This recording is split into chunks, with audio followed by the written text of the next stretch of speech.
காதல் என்று ஒன்று உள்ளது. காலம் கடந்து போன பின்பு மண்ணில் வாழ்வது. காலம் எந்த கைப்பிடிக்குள் மாட்டிக்கொண்டது.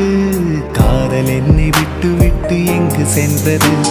கடவுள் வந்து பூமி மீது வாழும் போதிலும் காதல் தோல்வியாகும் போது சாக தோன்றிடும்.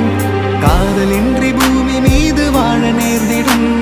கொஞ்ச நேரம் கூட நரகம் போல மாறிடும்.